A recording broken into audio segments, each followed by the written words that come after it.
You know, the great lesson of anthropology is the idea that the world into which you were born doesn't exist in some absolute sense, but is just one model of reality, the consequence of one particular set of adaptive choices that your lineage made, however successfully, many generations ago. And the other peoples of the world aren't failed attempts at being you, or in our case, failed attempts at modernity. They are by definition unique facets of the human imagination, and when asked the meaning of being human, they respond with 6,000 different voices, and those voices collectively become the human repertoire for dealing with the challenges that will confront us in the ensuing millennia. You know, we always have this idea of our society as not being really a culture, but being the real world, and these other cultures are outside there. Those are the cultures. But that kind of cultural myopia we really can no longer afford. And you know, we aren't the real inexorable wave of history. We're just another set of possibilities. We're just another cultural reality with choices that we've made. And that's why in the whole realm of child rearing and education, I think it behooves us to look at models of enculturation, of initiation, of bringing children to the realm of adulthood that other societies have celebrated and developed over thousands of years of experience. There is no doubt that if we look honestly at the traditional forms of education and compare them to today's modern education system, that the traditional forms of knowledge fostered sustainability. All these cultures were not perfect, but they did know about their own specific climate, soil, water, and they did manage to survive independently, in charge of their own lives, for generation after generation. In the modern economy and with the modern educational system, the children learn nothing about that, but instead they learn how to use essentially corporate products in an urban consumer culture. So once they've been educated in modern schools, they literally don't know how to survive in their own environment.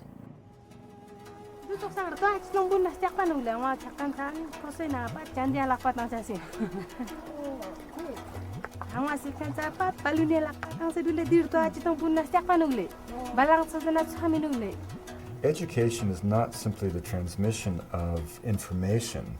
It's by definition the transmission and indeed the enculturation, or one could say more harshly, the indoctrination of a child into a certain way of knowing, a way of learning, a way of being.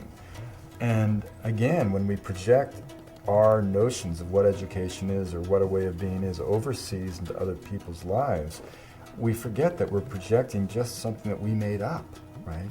And one of the things that I see in my work is that different ways of knowing, different ways of being, different ways of learning really create different human beings. If you're raised in Colorado to believe that a mountain is an inert pile of rock waiting to be mined, you're going to have a very different relationship to that mountain from a kid from southern Peru who believes in the fiber of his being that a mountain is an Apu spirit, a protective deity that will direct his destiny throughout life. Now, the interesting observation is not whether that mountain is in fact a spirit or whether it's just a pile of dirt. The interesting observation is how the education system into what that mountain is creates a different human being with a different relationship to the earth. I was raised in the forests of British Columbia to believe that those forests existed to be cut. That was the foundation of the ideology of scientific forestry that I was taught in school and that I practiced as a logger in the woods. It was based on the idea that we had to eliminate all the old growth to get some healthy plantations growing in their wake, because after all, the incremental addition of cellulose would be higher in a plant. I mean, but this was just a construct. But critically, that belief system made me a very different human being with a very different relationship to that forest than my friends from native communities who believed that that forest was the abode of Hukuk and the crooked beak of heaven. Because of my ideology, my education, those forests no longer exist.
the way Western education has grown over the last few centuries, especially with the rise of industrialization, was basically not to create human beings fully equipped to deal with life and all its problems, independent citizens able to exercise their decisions and live their responsibilities in community, but elements to feed into an industrial production system. They were products with partial knowledge.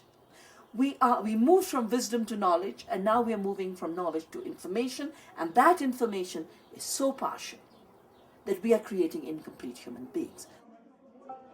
If we look back at the beginning of so-called education, the agenda was very clear.